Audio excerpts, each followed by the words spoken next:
Pemirsa, seorang warga dinyatakan meninggal dunia dalam gempa berkekuatan 6,0 magnitudo yang mengguncang Kabupaten Poso, Sulawesi Tengah. Sementara belasan lainnya menderita luka-luka.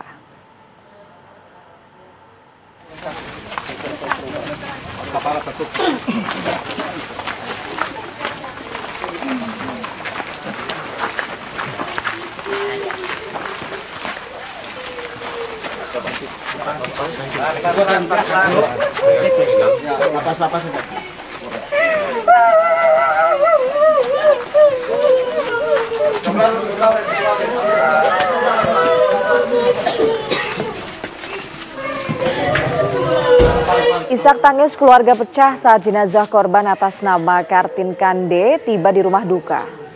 Kartin Kande merupakan warga desa Masani, Kecamatan Poso Pesisir.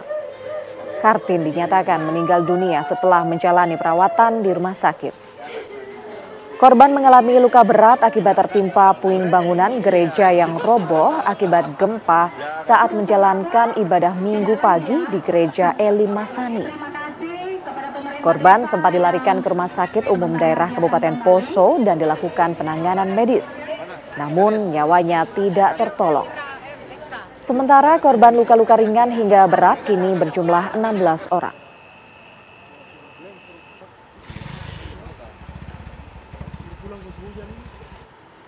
Sebelumnya gempa bumi dengan magnitudo 6,0 mengguncang Poso, Sulawesi Tengah di saat warga setempat yang mayoritas Kristiani tengah beribadah di gereja. Ini adalah akibat gempa yang baru saja terjadi.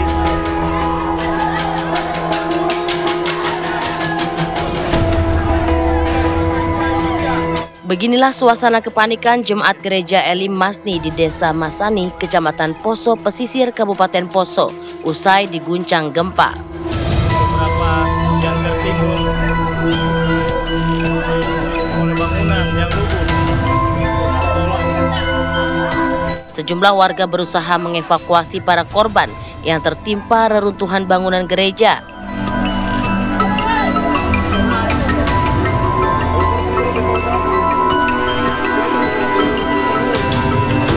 Gempa magnitudo 6,0 berpusat 20 km di kedalaman laut pada posisi 18 km barat laut Poso. Saat gempa terjadi, jemaat tengah beribadah Minggu pagi sehingga langsung memicu kepanikan. Ya Allah.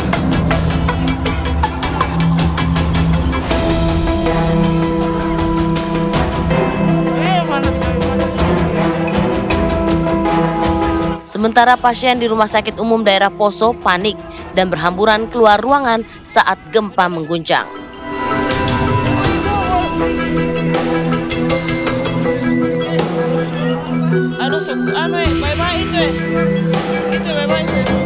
Ruangan lantai 3 RSUD Poso khusus anak dan lantai 2 terpaksa dikosongkan sementara dan dievakuasi di tenda darurat yang berada di halaman dan koridor Rumah Sakit Umum Daerah Poso.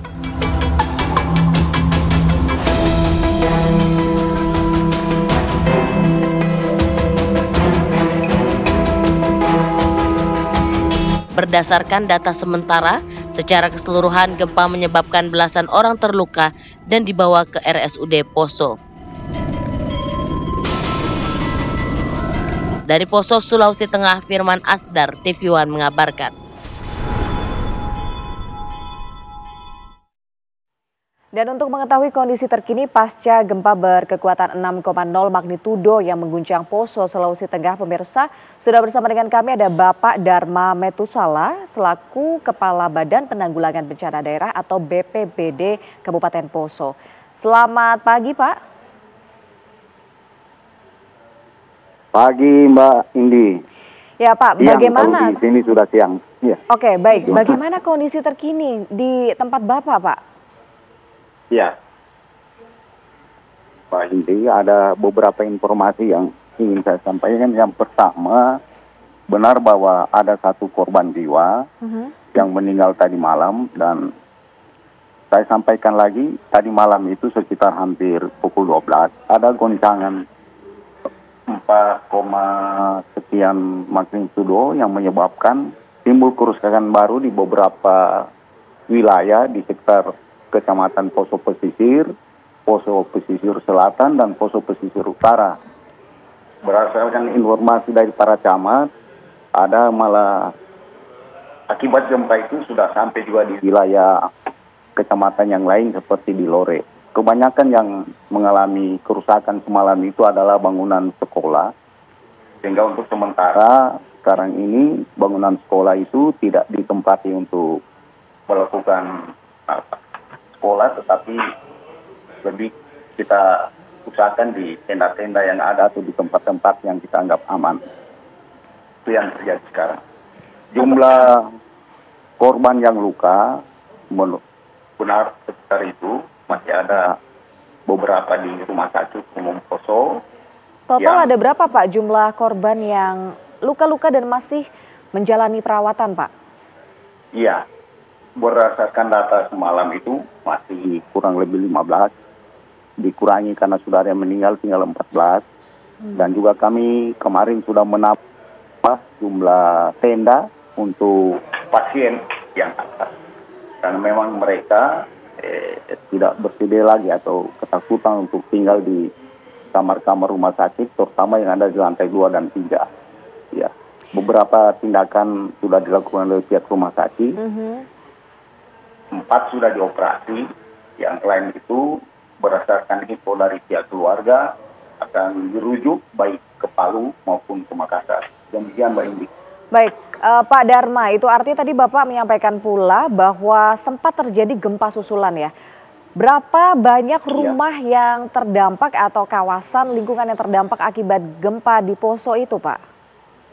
Ya, jadi saya mau cerita dulu Mbak, 3 minggu lalu Poso juga gempa, tapi di wilayah yang berbeda. Identifikasi kami di sana ada 307 rumah.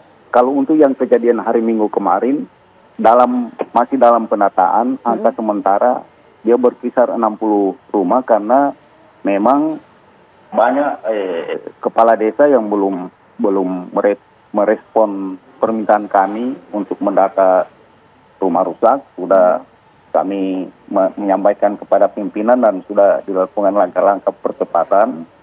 Sekarang terdata sekitar 60 dari sekitar 8 desa. Nah, padahal total desa terdampak itu di sana hampir 30 Pak, Mbak.